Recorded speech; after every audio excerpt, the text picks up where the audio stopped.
एक ढही हुई सुरंग में फंसे 41 मजदूर, बीते 17 दिनों से जारी रेस्क्यू। दिवाली के दिन से ही लोगों की नजरें रेस्क्यू ऑपरेशन पर थी। जब मजदूर बाहर आने की कगार पर थे तो पूरे भारत की मीडिया के कैमरे वहां तैनात थे। खुशखबरी के इंतजार में 400 घंटों में 652 सरकारी कर्मचारियों के अथक प्रयास के बाद मजदूर बाहर आ गए। लेकिन इन तस्वीरों में दिखाई दिया एक दड़ियल विदेशी आदमी। कौन है ये और इसने ऐसा क्या किया जो रेस्क्यू ऑपरेशन के ठीक बाद उत्तराखंड के मुख्यमंत्री पुष्कर सिंह धामी गले लगाने लगे तो प्रधानमंत्री नरेंद्र मोदी ने भी फोन लगाकर बहुत बड़ी बात कह दी। आखिर इसकी आंखों से आंसू क्यों निकल रहे हैं? इस दड़ियल आदमी ने कैसे 41 मजदूरों की जिंदगी बचाई वो जान लीजिए। ये कोई और नहीं, अंतरराष्ट्रीय टनलिंग एक्सपर्ट अर्नोल्ड डिक्स है। अर्नोल्ड ऑस्ट्रेलिया के नागरिक हैं, स्विट्जरलैंड के international tunneling and underground space association के प्रमुख हैं। 3 दशकों से भूमिगत निर्माण की सुरक्षा के इर्द गिर्द काम कर रहे हैं। उत्तरकाशी जैसी घटनाओं की तरह ही उन्हें भूमिगत निर्माण से संबंधित कानूनी, तकनीकी और पर्यावरणीय एक्सपर्टीज के लिए तलब किया जाता है। प्रोफेसर डिक्स सुरंग का आकलन करने के लिए 20 नवंबर को उत्तरकाशी पहुंचे थे। शुरू में पहाड़ ढहने की आशंका थी, इसलिए उन्होंने इलाके का मुआयना किया।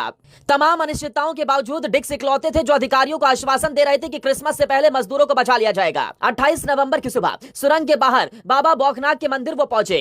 वहां अर्नोल्ड ने मजदूरों को सुरक्षित निकालने के लिए स्थानीय संत बाबाओं के साथ प्रार्थना की। मजदूरों के सुरक्षित बाहर आने के बाद अर्नोल्ड ने कहा कि उन्हें शुक्रिया अदा करने के लिए वापस मंदिर जाना है। साथ ही उन्होंने कहा, याद कीजिए मैंने कहा था कि क्रिसमस तक सारे मजदूर अपने अपने घर पर होंगे और किसी को भी चोट नहीं पहुंचेगी। क्रिसमस जल्दी आ गया। हमने एक अद्भुत टीम के रूप में काम किया। भारत के पास सबसे अच्छे इंजीनियर्स हैं। हम संयमित थे और हम जानते थे कि हम क्या कर रहे हैं। मेरे लिए सफल मिशन का हिस्सा बनना खुशी की बात थी। अर्नोल्ड अब हीरो हो गए हैं। इसी महीने ऑस्ट्रेलिया से क्रिकेट वर्ल्ड कप हारने के बाद इंटरनेट के भावुक खलियारों ने ऑस्ट्रेलिया के खिलाड़ियों को बहुत कुछ कहा, लेकिन अब एक ऑस्ट्रेलियाई ने पूरे देश का दिल जीत लिया। यहां तक कि प्रधानमंत्री नरेंद्र मोदी ने भी अर्नोल्ड से फोन पर बात कर उन्हें बधाई दी और इस मिशन को सक्सेसफुल बनाने के लिए उन्हें शुभकामनाएं दी। तो वहीं उत्तराखंड के मुख्यमंत्री पुष्कर सिंह धामी इस ऑपरेशन के सफल होने के बाद अर्नोल्ड को गले लगाते नजर आए। अर्नोल्ड की आंखों से आंसू निकले। जिस तरीके से इस ऑपरेशन जिंदगी को अंजाम दिया गया, इसके पीछे इस ऑस्ट्रेलियाई एक्सपर्ट का बहुत बड़ा हाथ था। एक रिपोर्ट के मुताबिक बचाव अभियान में 652 सरकारी कर्मचारी काम कर रहे थे। तो वहीं लगभग 190 पुलिस विभाग से, 106 स्वास्थ्य विभाग से, 77 भारत तिब्बत बॉर्डर पुलिस के कर्मी, 62 एनडीआरएफ के जवान, 39 एसडीआरएफ के जवान, तो 46 उत्तरकाशी के जल संस्थान से।